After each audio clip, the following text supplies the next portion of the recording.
네, 오늘 시편 산책 세 번째 시간인데 제가 오늘은 이제 여러모로 마지막 또 이렇게 말씀 전하고 겨울에 또 뵐 수 있으면 또 뵐 수 있으면 좋겠습니다. 네, 어떤 부인이 그러니까 여자 성도죠. 예배당 맨 앞자리에 앉아서 이렇게 졸고 있었어요.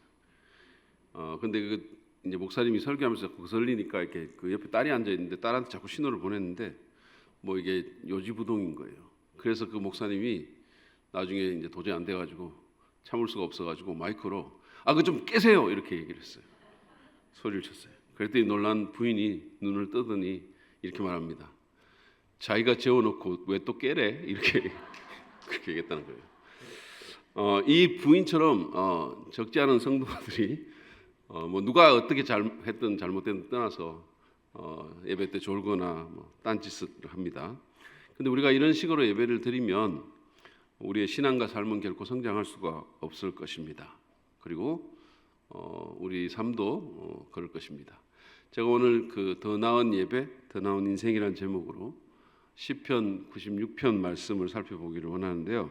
제가 그런 제목을 붙이는 것은 이 예배가 우리의 삶과 긴밀히 연관이 되어 있기 때문입니다. 우리가 더 나은 예배를 드리면 우리는 더 나은 삶을 살 수가 있습니다. 왜냐하면요, 우리가 예배를 잘 드린다는 말은 하나님과 관계가 좋아진다는 뜻이에요. 온 우주를 다스리시고 우리 인생의 정권을 쥐고 계시고 정말 생사화복을 주관하시는 그 하나님과 더 가까워지고 그분의 임재를 더 많이 누리고 그분의 마음과 뜻을 우리가 더 민감하게 받아들이고 그래서 그분에게 점점 더 가까이 가게 된다는 뜻이죠. 그러니까 어떻게 우리의 삶이, 우리의 인생이 어떻게 좋아지지 않을 수가 있겠습니까? 거기다가 여러분들이 또 제가 예배를 더 나은 예배를 드리는 사람이 되면 우리는 하나님께서 찾으시는 사람이 되는 거예요. 다시 말하면 하나님께 스카우트 되는 그런 사람이 됩니다. 왜냐하면 예수님께서 여러분 이런 말씀하셨잖아요. 하나님이 어떤 사람을 찾느냐 하면 신령과 진정으로 예배하는 자를 찾으신다 그랬어요. 하나님은 설교 잘하는 자를 찾지 않습니다. 하나님은 뭐 헌금 막 엄청나게 많이 하는 분을 찾는 것도 아니에요. 하나님은 신령과 진정으로 예배하는 자를 찾으신다 그랬어요.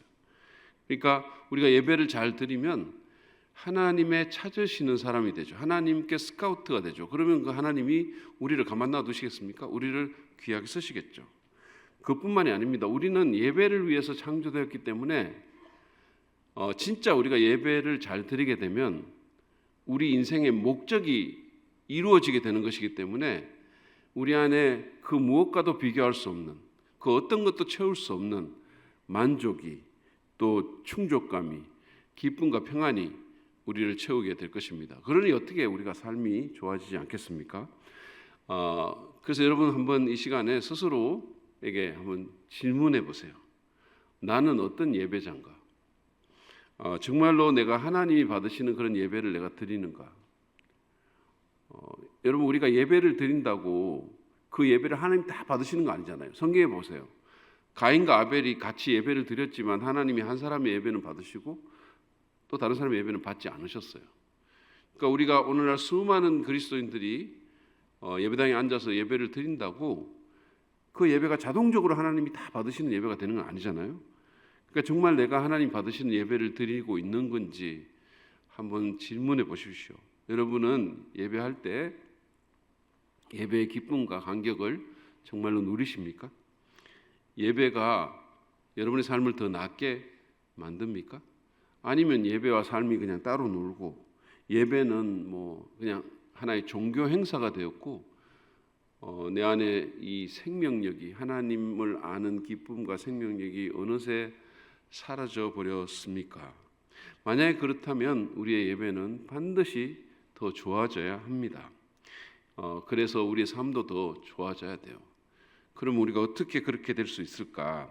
제가 오늘 그 질문에 대한 답을 이 시편 96편 말씀을 통해서 여러분과 함께 좀 찾아보기를 원합니다.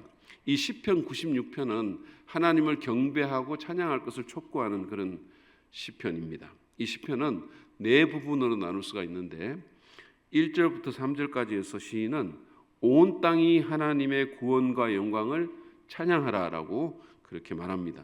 그리고 두 번째로 4절부터 6절까지에서는 다른 신들은 사람들이 만든 헛된 우상이지만 주님은 여호와 하나님은 예배받기에 합당하신 하나님이시다라고 선포합니다.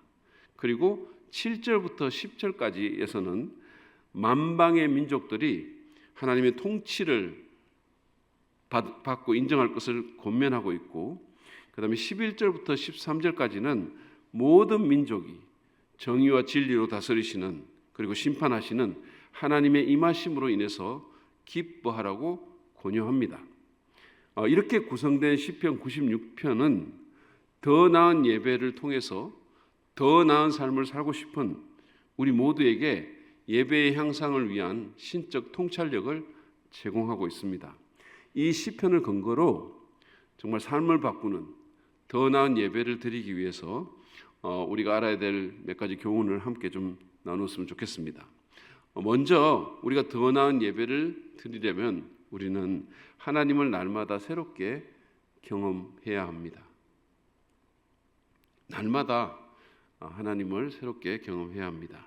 시인은 날마다 새 노래로 주님께 노래하라라고 그렇게 말합니다. 1절과 2절 말씀 한번 보시죠.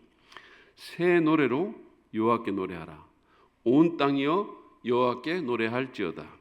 여호와께 노래하여 그의 이름을 송축하며 그의 구원을 날마다 전파할지어다. 새 노래로 주님을 노래하라는 것이 무슨 뜻일까요? 신곡만 부르라는 뜻입니까? 새 노래를 부르라 했잖아요. 그게 무슨 뜻일까요? 오늘 우리 사회를 본 정영강 목사님이 신학생이었을 때 학교 채플에서 찬양 인도를 종종 했거든요. 근데 그때 부메랑이라는 한 번도 들어보지 못한 찬양을 부른 적이 있습니다. 저뿐만 아니라 우리 교수님도 한 명도 모르고 아마 학생들도 잘 모르는 것 같은데 어쨌든 그런 찬송을 부른 적이 있어요. 그래서 제가 끝난 후에 그런 노래 자꾸 부르면 본인도 부메랑 맞을 거라고 이렇게 얘기한 적이 있어요. 여기서 새 노래를 부르라는 말은 그런 신곡만 부르라는 뜻이 아닙니다. 이 말의 더 깊은 뜻은 단순한 노래를 넘어서 날마다 새로운 하나님의 역사를 경험하라라는 그런 의미를 함축하고 있는 겁니다. 그러니까 우리가 좀 이렇게 신앙 연륜이 좀 되고 하면 자꾸 옛날 얘기를 하는 거예요. 10년, 20년 전을 추억하면서 그 옛날의 영적 경험만 자꾸 우려 먹으며 살지 말고 현재 내가 있는 그 자리에서 하나님을 누리고 경험하라는 뜻입니다. 주님은 지금도 살아계셔서 아침마다 새로운 은혜를 주시잖아요. 아침마다 우리가 원하면 언제나 우리를 만나 주시잖아요. 그리고 성령님은 지금 여기서 역사하시는 분이십니다. 여러분 아십니까? 하나님의 이름은 과거형이 아니라 현재형이에요. 하나님의 이름은 영어로 I am입니다. I am, I was나 I will be가 아니에요. I am입니다. 그분은 영원한 현재이시죠. 그분은 오늘 나와 동행하시고 오늘 지금 이곳에 내 삶에 역사하실 수 있습니다. 그러니까 우리가 더 나은 예배를 하나님께 드리려면 우리는 하나님을 날마다 새롭게 경험해야 됩니다. 그럴 때 우리의 찬송이 구태의연하고 타성에 젖은 것이 아니라 새로운 찬송이 될 수 있는 거예요. 새로운 마음으로 새로운 감격으로 하나님께 올려드리는 찬송이 됩니다. 그럴 때 우리의 예배가 한갓 종교의식이 아니고 하나님과의 생명력 있는 만남이 될 수 있는 거예요. 제가 종종 기도하는 기도 중에 하나가 저는 이제 주일 아침에 좀 일찍 와서 기도를 예배 드리기 전에 하는데 하나님 오늘 우리 예배가 그냥 늘 일주일마다 반복되는 종교 행사가 아니라 오늘 영적 사건이 되게 해달라고 기도해요. 하나님을 만나고 하나님을 새롭게 경험하는 영적 사건이 되게 하옵소서. 그렇게 생명력 있는 만남이 필요합니다. 그러면 우리가 하나님을 늘 새롭게 경험하기 위해서 어떻게 해야 될까요? 하나는 우리가 하나님께서 일하시는 또는 역사하시는 은혜의 자리로 자꾸 나가야 됩니다. 여러분, 하나님은 어디서든 계시고 어디서든 역사하시지만 특별히 더 쉽게 하나님의 은혜와 역사를 경험할 수 있는 자리들이 있어요. 지금 여러분 나오신 이런 예배의 자리, 기도의 자리, 또 성도들의 교제의 자리, 말씀을 펴놓고 큐티하는 자리가 그런 자리입니다. 우리는 하나님을 새롭게 경험하기 위해서 하나님이 임재하시고 역사하실 만한 곳으로 가야 돼요. 그리고 또 하나 우리가 하나님을 새롭게 경험하기 위해서 필요한 것은 일상을 살면서 하나님의 은혜와 일하심에 주목하는 훈련을 하는 겁니다. 그러니까 분명히 하나님의 은혜고 성령님의 역사인데 그걸 잘 모르고 흘려보내는 경우가 얼마나 많은지 몰라요. 영적으로 둔감해져 있기 때문에 이게 하나님께서 하시는 일인데도 그냥 모르고 가는 거죠. 2007년도 1월 달에 미국의 워싱턴 DC의 한 지하철역 광장에 청바지와 운동 모자를 눌러쓰고 손에 바이올린을 들고 이렇게 나온 한 거리의 악사가 등장을 했어요. 사진 제가 혹시 보내준 이런 사람이 등장한 거예요. 이 사람이 그곳에서 45분간 연주를 했는데 그 45분 동안 1097명이 그 앞을 지나갔는데 잠시라도 음악을 들은 사람이 7명이었고 그 앞에 던져진 돈이 고작 $37였다는 거예요. 근데 여러분, 이 사람이 누군지 아십니까? 이 사람은 1분에 $1000의 개런티를 받는 세계에서 가장 몸값이 높은 바이올리니스트 조슈아 벨이라는 사람이었어요. 근데 아무도 그를 알아보지 못한 거예요. 여러분, 1분에 $1000이면 45분이면 하나로 얼마입니까? 그냥 모른다고 하세요. 계산하는 척 하지 마시고. 제가 이렇게 계산해 보니까 하나로 지금 6천 몇백만 원이에요. 그러니까 45분 동안 얼마나 가치 있는 음악이 거기서 흘러나왔는데 다 지나간 거예요. 그러니까 얼마나 가치 있는 것을 그들이 모르고 놓쳤습니까? 하나님에 대해서도 마찬가지예요. 우리는 우리 삶 가운데 찾아오시는 그 하나님을 알아차리지 못할 때가 많습니다. 그러다 보니까 하나님이 늘 과거 시제고 성경책에나 있는 그런 존재로 전락하는 거죠. 그러다 보니 삶은 삭막해지고 믿음은 화석화가 되고 하나님이 실제 삶에서 마치 없는 분처럼 되는 거예요. 배제가 되는 거죠. 그리고 뭐가 잘 되면 그게 하나님의 도우심인 줄 모르고 자기 힘으로 그렇게 된 줄 아는 겁니다. 그래서 마땅히 감사해야 될 일을 막 자랑하는 거죠. 그래서 하나님의 은혜를 까먹고 하나님과 가까워지는 기회를 흘려보내는 거예요. 그러니까 여러분, 일상 가운데서 예민해져야 돼요. 하나님의 은혜와 역사에 예민해야 됩니다. 그 역사에 주목하는 훈련을 해야 돼요. 그러니까 어떤 예를 들어서 시원한 바람이 불어오고 정말 어떤 사람이 알 수 없는 이유로 내게 호의를 베풀고 이런 모든 것들은 사실 하나님의 은혜예요. 그래서 하나님에 대한 어떤 것이든지 놓치지 않고 볼 수 있는 눈을 달라고, 민감성을 달라고 기도할 필요가 있는 거예요. 성도들이 이 마땅히 민감해야 될 것에는 둔감하고 둔감해야 되는 것은 민감하고 이런 게 있어요. 남이 나한테 어떻게 보고 다른 성도들의 옷이나 차 이런 데는 엄청 민감하고 하나님의 역사에는 둔감하고 이런 경우가 많다는 말이에요. 그래서 우리가 하나님께 민감할 수 있도록 훈련하고 그런 민감성, 예민함을 달라고 기도할 필요가 있습니다. 그래야 하나님이 내게 현재형이 되고 그분의 역사에 대해서 내가 기대하게 되고 그래야 살아있는 예배, 더 나은 예배를 드릴 수 있습니다. 두 번째로 더 나은 예배를 위해서 우리는 하나님이 어떤 분이신지를 알아야 합니다. 하나님이 어떤 분인지를 점점 더 알아가야 돼요. 오늘 본문을 보면 이 시인의 모든 시선이 하나님께 온전히 향해 있어요. 그리고 그분의 어떠함에 몰입되어 있습니다. 3절, 4절 그리고 5절 하반절부터 6절 말씀을 한번 보겠는데요. 그의 영광을 백성들 가운데 그의 기이한 행적을 만민 가운데 선포할지어다. 여호와는 위대하시니 지극히 찬양할 것이요 모든 신들보다 경외할 것이며 여호와께서는 하늘을 지으셨음이로다. 존귀와 위엄이 그의 앞에 있으며 능력과 아름다움이 그의 성소에 있도다. 시인에 의하면 주님은 영광스러운 분이십니다. 그분은 기이한 행적을 행하시는 분이세요. 그분은 또한 위대하시고 찬양받기에 지극히 합당하시고 어떤 신보다 더 경외해야 할 분이십니다. 그분은 위엄과 영광, 권능과 아름다움으로 옷 입으신 분이십니다. 뿐만 아니라 5절과 2절에서 말한 것처럼 그분은 하늘과 땅을 만드신 이 놀라운 우주를 정말 힘 하나 안 들이고 말씀 한마디로 만드신 분이십니다. 그리고 우리를 구원할 구원자시죠. 10절에서 그분은 또한 온 세상을 공평과 진리로 다스리시는 통치자이기도 합니다. 그러니까 이 시인처럼 우리도 더 나은 예배를 드리기 위해서 하나님이 어떤 분이신지를 제대로 알 필요가 있어요. 우리가 흔히 하는 말 중에 아는 만큼 보인다라는 말 하잖아요. 여행 갔을 때 아는 만큼 보인다 뭐 이런 말 하죠. 예배도 마찬가지예요. 아는 만큼 예배합니다. 여러분 우리가 똑같이 클래식 연주 회장에 앉아 있는데 왜 어떤 사람은 감동을 받아서 눈물을 흘리고 왜 어떤 사람은 하품을 하도 해가지고 눈물을 흘리겠습니까? 그것은 그 음악을 얼마나 아는가와 상관이 있는 거예요.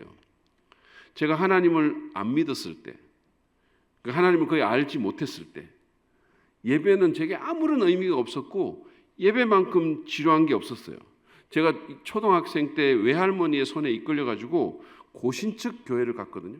그래서 중학교 때까지 다녔는데 그때는 그 중학생도 그렇고 초등학생도 그렇고 대예배 같이 드리라 그래가지고 대예배에 앉아 있는데 예배가 너무너무 지루한 거예요. 죽을 것 같았어요. 그래서 제가 뭘 했냐면 손으로 이렇게 손가락으로 눈을 찔렀습니다. 손가락으로 눈을 이렇게 찌르면요 시커먼 배경에 뭔가 번쩍번쩍거리는 게 나와요. 점 같은 게, 뭐 선 같은 게 사방에서 번쩍번쩍거려요. 눈은 좀 아픈데 상당히 신비로워요.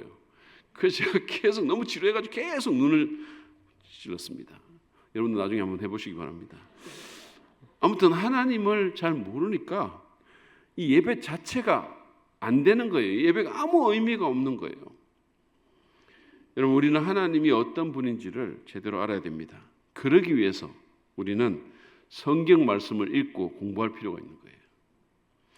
성경은 하나님에 대한 최상의 고급 정보를 담고 있는 책이에요. 성경에 무지하면서 하나님을 제대로 알 수 있는 방법은 없습니다.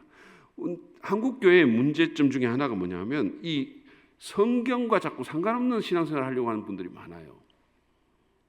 그래서 마치 무슨 하나님을 무당들의 신처럼 말하는 것을 저는 여러 번 보고 들었어요. 뭐 그런가 하면 복음적이지 않은 그런 말들, 하나님과 상관없는 말들. 이를테면 지성이면 감천이다라는 그런 토속 신관이 교회에 스며드는 것도 봤어요. 비슷한 맥락에서 하나님은 스스로 돕는 자를 돕는다라고 하는 말도 들어봤을 거예요.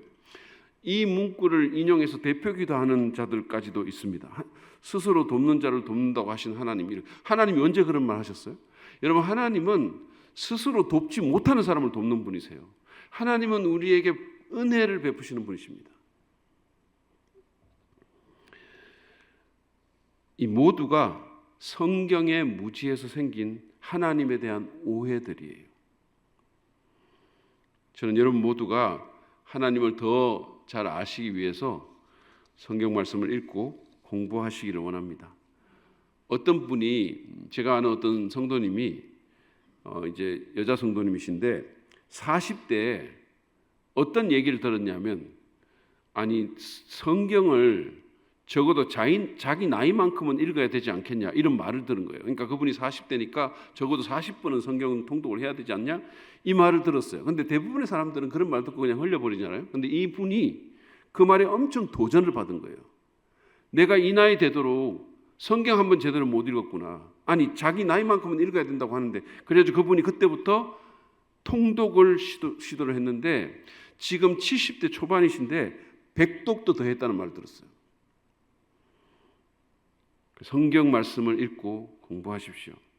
그리고 성경에 대해서 또 하나님에 대해서 설명해 주는 좋은 서적을 읽는 것도 제가 추천드리고 싶습니다. 여러분의 담임 목사님이 쓰신 책을 읽으세요. 그리고 제 책까지 읽어주시면 하나님께서 대대손손 축복하실 거예요.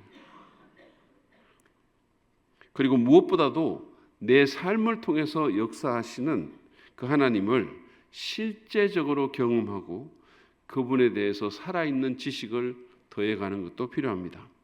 성경 읽는 것도 중요하고 성경 공부하고 또 성경에 대해서 쓰인 책도 읽는 게 중요해요. 저는 교회에서 1년 동안 제자 훈련하는데 우리 성도들한테 책을 읽히거든요. 그 책을 읽고 성도들이 얼마나 많이 변화되는지 몰라요. 그러니까 중요한데 근데 그것만으로 하면 그냥 이론이 될 수 있어요. 그래서 경험적으로 하나님을 알아가라고 하는 겁니다. 내 삶의 다양한 영역과 상황 가운데서 하나님과 동행하고 그분이 어떤 분이신지를 알아가고 내가 경험한 그분에 대해서 묵상하는 겁니다. 기억하고 묵상하고 깊이 반추하는 거죠. 저는 예수님 믿은 지 45년이 지났는데 그동안 제 삶을 통해 경험한 수많은 하나님의 모습이 있어요. 이론이 아니에요. 제가 경험한 하나님의 모습이 있어요. 10년이 넘는 미국 유학 생활 동안 그리고 목회하는 그 기간 동안 저를 이끄시고 저와 동행하시고 저를 기가 막힐 웅덩이와 수렁에서 건져주신 하나님, 제 삶 가운데서 경험한 그 하나님을 생각하면 찬양하지 않을 수가 없는 거예요. 제가 이번에 일본에 가면서 비행기에 앉아서 그런 생각을 했어요. 하나님, 제가 하나님이 아니면 제가 어떻게 여기 지금 앉아 있을 수 있겠습니까? 너무 기이한 거죠. 어떻게 보면. 내가 어떻게 정말 일면식도 없었던 그 일본 사람들 앞에 가서 그 700명에 되는 일본인들 앞에서 내가 설교하는 사람이 됐을까? 그런 생각을 한 적이 있습니다. 제 신학교 은사이신 하워드 핸드릭스 교수님이라는 분이 있는데 그분이 자기 아내에 대해서 알면 알수록 사랑하지 않을 수 없는 여자다 이런 말을 한 적이 있거든요. 근데 하나님이야말로 그런 분이십니다. 하나님을 아십시오. 힘써 아십시오.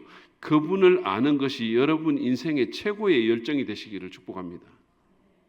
지식적으로, 경험적으로 그분을 아는 것, 그것이 우리를 그분에 대해서 더 놀라게 만드는 거예요. 우리는 자꾸만 하나님께 놀라야 돼요. 계속해서 하나님께 계속해서 놀라야 됩니다. 그럴 때 우리 안에 하나님에 대한 열정이 생기고 그러면 더 뜨겁게 예배할 수 있게 될 것입니다.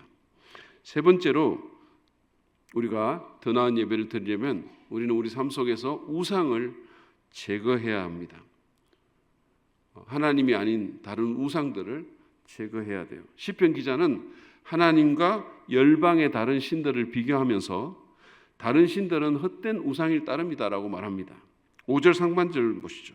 만국의 모든 신들은 우상들이지만 그랬어요. 옛날 개역은 헛된 우상이지만 이렇게 했죠. 그러니까 그 신들은 사실은 신이 아니고 사람들이 만든 가짜 신에 불과하다는 거예요. 요즘 오디세이가 엄청나게 인기를 끌고 있는데 여러분들이 그 영화 보시고 교훈 얻는 건 좋아요. 그런데 저는 한 가지 그거 보면서 진짜 그리스 로마의 신들은 신도 아니구나 이런 생각했어요. 가짜 신들이에요. 사람보다 조금 클 수 있지만 사람하고 별 차이가 없는 신들. 사람처럼 질투하고 사람처럼 싸우고 그런 신들. 세상의 모든 신들은 무가치하고 쓸모없고 능력도 없는 헛된 우상입니다. 따라서 우리는 이런 우상을 없애야 돼요. 우리는 우상과 하나님을 동시에 예배할 수가 없습니다. 그것은 마치 두 연인을 동시에 사랑하는 것과 같이 말이 안 되는 얘기예요. 하나님은 그런 예배를 받지 않으실 겁니다. 우리 안에 한켠에 어떤 우상을 놓고 그리고 하나님 또 예배한다고 하는 그 예배를 하나님 받지 않으실 거예요. 십계명의 제1계명은 하나님 외에 다른 신을 섬기지 말라는 것이고 제2계명은 우상을 만들지 말라는 겁니다. 이것은 하나님이 우상 숭배에 대해서 얼마나 심각하게 생각하시는지를 너무 잘 보여주는 거죠. 저는 데이트하고 이제 결혼해가지고 신혼 때 그때 제 아내가 다른 남자와 같이 있는 것 자체가 너무 싫어가지고 당시에 활동하던 찬양팀 연습에도 못 가겠어요. 그 팀이 어떤 팀이냐 하면 이 세컨 워십 같이 여러 교회에서 이렇게 모인 팀이에요. 그래서 이제 남자도 있고 여자도 있고 한데 주로 이제 그 사람들이 뭐 직장도 있고 학교 다니고 그러니까 시간이 안 되니까 밤에 모여서 연습을 했어요. 그리고는 이제 공연한다고 막 여러 교회를 돌아다녔어요. 그 중에 특히 한 인간, 제 아내와 같은 교회에서 자랐고 제 아내가 오빠라고 불렀던 그 팀에서 리더를 하던 그 인간이 특별히 걸렸어요. 그래서 제가 못 가게 했습니다. 신혼 때 지금 계속 한 시간이라도 같이 있어야 되는데 막 계속 나가니까 제가 못 가겠어요. 여러분, 이게 저였습니다. 저는 저를 고발합니다. 근데 사실은 이 사랑이라는 건 남녀 간의 사랑도 그렇지만 나눌 수 없는 거잖아요. 하나님은 질투하시는 하나님이라고 했어요. 그분은 우리가 우상을 제거하기를 원하십니다. 왜냐하면 그것은 헛되고 무가치한 것들이기 때문이에요. 우리 인생을 투자할 만한 가치가 없는 것들이기 때문입니다. 물론 오늘날 교인들이 고대인들처럼 나무나 돌로 만든 우상을 섬기지는 않을 겁니다. 그렇다고 우상이 없는 건 아니에요.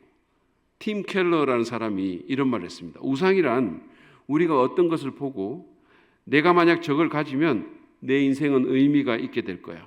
내가 가치 있는 존재가 되고 중요하다고 느끼게 될 거야 라고 중심에 말하는 것이다. 이렇게 말했어요. 우상이 그런 거라는 거죠. 내가 돈을 보고 내가 저걸 가지면 내가 가치 있는 존재가 될 거야. 내가 권력을 보고 또는 인기를 보고 사역의 성공을 보고 내가 저걸 성취하면 내가 가치 있는 존재가 되고 중요하다고 느끼게 될 거야. 이렇게 말하면 그게 우상이 된다는 거예요. 하나님과 경쟁하고 하나님의 대용물 역할을 하면서 내 마음을 하나님에게서 뺏는 것 다 우상입니다. 그런 면에서 보면 자식도 우상이 될 수 있어요. 애인도 우상이 될 수 있어요. 연예인도 우상이 될 수 있어요. 내 삶에 영향을 주는 영향력 있는 사람도 우상이 될 수 있어요. 그리고 배우자도, 특별히 결혼 3년차 이하의 배우자는 우상이 될 수 있어요. 연식이 3년이 넘으면 우상의 가치를 현저하게 잃을 수 있습니다. 어쨌든 그런 사람이 우상이 될 수 있습니다. 돈과 물질, 권력, 세상의 어떤 자리나 성공, 쾌락도 우상이 될 수 있어요. 심지어는 사역도 우상이 될 수 있어요. 제가 언제나 경계하는 게 있어요. 사역이 우상이 되지 않게 해달라고. 목회자가 우상 숭배자가 되기 아주 쉬운 것은 사역이 하나님보다 더 중요해지는 거예요. 우리는 이런 우상을 삶 속에서 제거해야 됩니다. 그런 것들이 하나님 자리에 있어서는 안 돼요. 그런 것들은 우리의 예배를 받기에 합당하지 않습니다. 그것들은 하나님이 아니기 때문에 하나님만이 우리에게 주실 수 있는 것을 줄 수 없어요. 많은 사람들이 자식을 자기 우상처럼 막 해가지고 자식에게 막 모든 것을 쏟죠.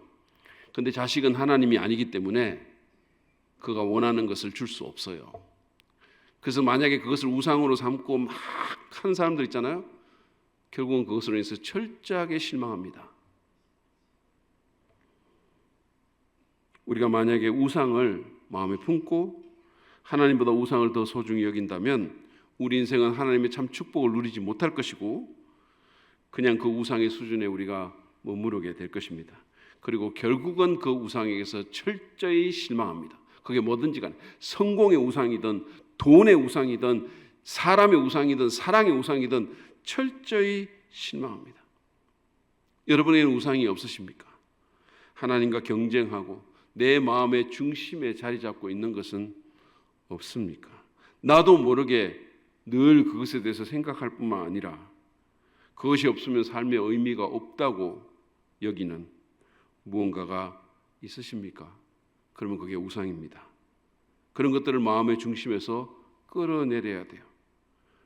우리가 부과한 신성의 왕관을 벗기고 그것이 있어야 할 자리로 되돌려야 합니다. 내 힘으로 안 되면 하나님께 기도하고 영적 리더에게 도움을 요청하십시오. 우상은 우리 인생의 수준을 현저하게 강등시킬 것입니다. 우리는 우상을 제거하고 순전한 마음으로 하나님만을 섬겨야 합니다. 그럴 때 우리는 더 나은 예배를 드릴 수 있습니다. 마지막으로 더 나은 예배를 우리가 드리기 위해서 우리는 하나님의 다스림에 기꺼이 순복해야 합니다. 하나님의 통치를 받아들여야 된다는 거예요. 오늘 시편에서 묘사된 하나님의 지배적인 모형은 통치자입니다. 10절이 그 대표적인 구절이거든요. 한번 보시죠. 여호와께서 다스리시니 세계가 굳게 서고 흔들리지 않으리라. 그가 만민을 공평하게 심판하시리라. 13절 말씀도 한번 보시죠. 그가 의로 세계를 심판하시며 그의 진실하심으로 백성을 심판하시리로다. 그런데 세 번역은 맨 마지막에 이 심판을 다스림으로 바꿔서 그의 진실하심으로 백성을 다스리실 것이다 라고 그렇게 번역을 했어요. 이 구절들은 하나님이 만민을 다스리는 왕이시고 온 세상을 공평과 진리로 심판하시는 분이심을 선포하고 있습니다. 그분은 사람뿐만 아니라 만유를 다스리십니다. 온 우주 만물이 그분의 다스림 아래에 있습니다. 시인은 이 하나님의 통치를 받는 모든 피조물이 즐거이 하나님의 성호를 노래한다라고 말합니다. 11절과 12절 말씀입니다. 하늘은 기뻐하고 땅은 즐거워하며 바다와 거기에 충만한 것이 외치고 밭과 그 가운데 있는 모든 것은 즐거워할지로다. 그때 숲의 모든 나무들이 여호와 앞에서 즐거이 노래하리니. 저는 오늘 나무들이 흔들리고 춤추는 것을 봤어요. 그 피조물들이 하나님을 찬양하는 겁니다. 만물이 하나님의 통치를 기뻐하고 기꺼이 그 다스림에 순복한다는 말이에요. 우리도 그래야 합니다. 그래야 진정한 예배가 가능합니다. 이 시인을 한번 보십시오. 하나님의 통치를 인정하는 그는 8절 9절에서 왕이신 하나님에 대한 예배를 이렇게 권면합니다. 여호와의 이름에 합당한 영광을 그에게 돌릴지어다. 예물을 들고 그의 궁정에 들어갈지어다.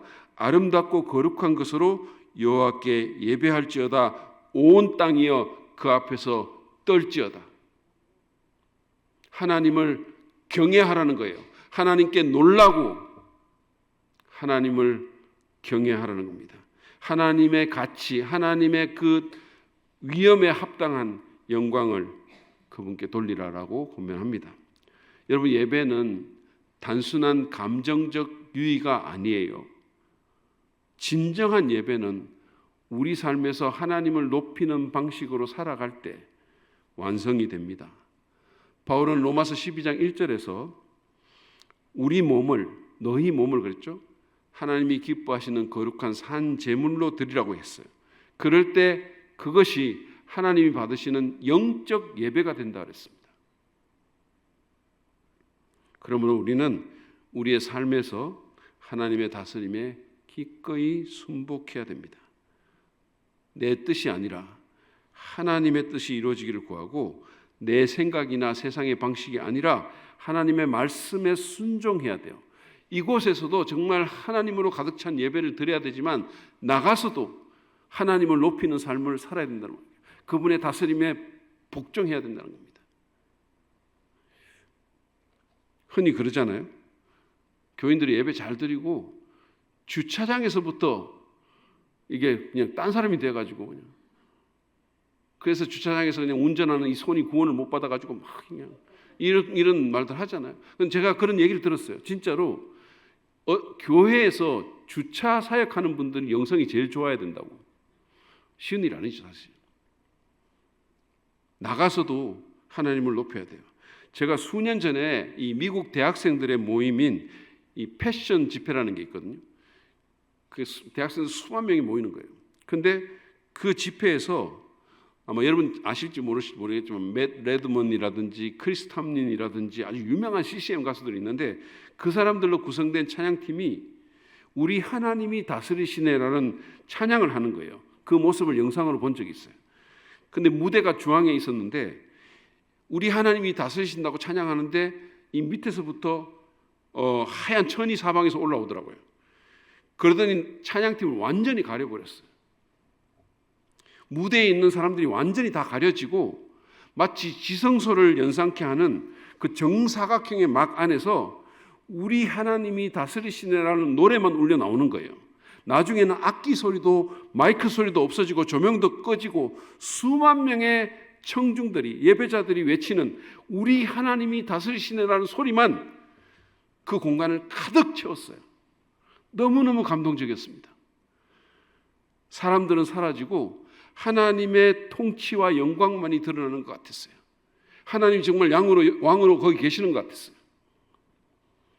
여러분, 하나님은 만유를 다스리시고 우리 삶을 주관하시는 왕이십니다.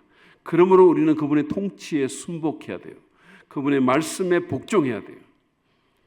우리 교회 한 고등학생이 큐티 말씀을 읽던 중에 자신이 부모를 속인 데 대한 회개를 촉구하는 주님의 말씀 앞에 서게 됐어요. 이 학생은 갈등하다가 마침내 부모에게 자백합니다. 엄마, 내가 엄마 속였어. 내가 오늘 말씀 읽다가 견딜 수가 없어가지고 엄마한테 왔어. 그러고는 용서를 구했다고 합니다. 우리 교회 한 자매는요, 자기 어린 자녀와 함께 맛있는 것을 먹으려고 돈 들고 나왔다가 폐지 줍는 할머니를 본 거예요. 그런데 성령께서 자꾸 자기 마음속에 그 돈을 할머니에게 드리라고 그런 감동이 와가지고 그걸 다 드리고 그냥 집에 돌아왔대요. 제가 아는 한 목사님은 개척 7년 만에 등록 교인이 500명이 될 정도로 성장하고 있는데 하나님께서 그 교회를 부목사에게 물려주고 지방으로 내려가서 교회를 개척하려는 부담을 주셔가지고 그렇게 했습니다. 그래서 그 교회는 지금 더 잘 되고 있어요. 여러분, 이런 것이 주님의 다스림에 순종하는 것이고 이런 것이 하나님을 기쁘게 하는 참 예배입니다. 우리가 예배당 안에서 하나님을 찬송하고 종교적인 언어로 기도하고 그런 것은 상대적으로 쉬워요. 그러나 삶의 현장에서 하나님의 다스림에 순복하고 하나님 높이고 그렇게 하는 것, 그리고 매 순간의 선택을 통해서 하나님을 영화롭게 하는 것은 쉽진 않아요. 그럼에도 우리는 내 개인적인 삶과 가정과 직장과 사회생활에서 그리고 교회 생활 가운데서 하나님의 통치에 기꺼이 순복해야 됩니다. 근데 이게 내 힘과 의지로 안 되니까 성령의 충만함을 받아야 돼요. 저는 기독교인이 기도해야 될 가장 중요한 기도 중에 하나가 하나님 성령으로 충만케 해 주시옵소서. 성령으로 나를 다스려 주옵소서. 기도해야 된다고 생각합니다. 그리고 주님의 나라가 임하게 해달라고 내 마음과 내 삶과 내 가정과 내 교회를 하나님께서 다스려 달라고 기도해야 됩니다. 여러분 기억하십시오. 우리가 하나님의 다스림에 순종하는 것은 하나님을 기쁘시게 하고 그분의 이름을 높이는 결과를 낳을 것입니다. 그리고 그것을 통해서 우리는 더 나은 예배를 하나님께 올려드릴 수 있게 됩니다. 하나님의 나라와 그 선하신 의로운 통치가 여러분 모두에게 임하는 축복이 있기를 바랍니다. 우리는 오늘 더 나은 예배를 드릴 수 있는 비결에 대해서 함께 좀 살펴봤습니다. 더 나은 예배는 하나님을 기쁘시게 하고 더 나은 삶으로 이어지기 때문에 그것보다 더 중요한 일은 없어요. 여러분 예배에서 성공하면 인생에서도 성공한다는 말 들어보셨죠? 신앙생활은 예배에서 시작해서 예배에서 끝난다는 말도 있어요. 왜냐하면 하나님이 가장 중요하신 분이시니까. 내 인생에서 가장 중요한 분은 하나님이시고 내 인생의 관계 중에서 가장 중요한 관계는 하나님과의 관계예요. 중세 암흑시대를 끝장낸 종교개혁은 어떤 면에서 예배의 개혁이었습니다. 영국과 미국의 대각성도 예배의 각성과 함께 왔어요. 김기현 목사님이라는 분이 예배에 대한 자신의 책에서 예배를 인생 최고의 가치라고 하면서 이렇게 말했어요. 예배는 어떤 것을 희생해서라도 드릴 가치가 있는 일입니다. 에콰도르 아우카 인디언에게 선교하다가 그들 손에 순교한 짐 엘리엇은 말합니다.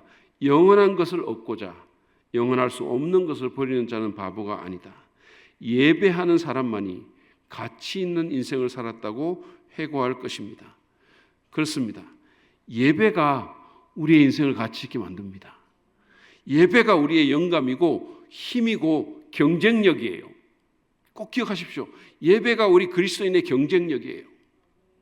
예배가 우리의 삶을 참 성공으로 이끌 것입니다. 그래서 오늘 우리는 우리의 예배를 더 예배답게 만들고 우리를 더 나은 예배자로 만드는 4가지 요소에 대해서 나눴어요. 하나님을 날마다 새롭게 경험하십시오. 하나님이 어떤 분이신지를 계속해서 알아가십시오. 내 삶 속에서 우상을 제거하시고 하나님의 다스림에 기꺼이 순복하십시오. 그러면 우리의 예배는 분명 더 나아질 거예요.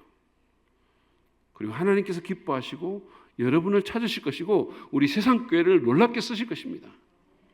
이 세상의 현실을 뛰어넘는 영적인 힘과 영광과 기쁨을 갖게 될 것입니다. 그러면 우리의 신앙도 성장하고 우리의 인생도 확실히 나아지게 될 것입니다. 그런 축복이 우리 모두에게 있기를 간절히 바랍니다.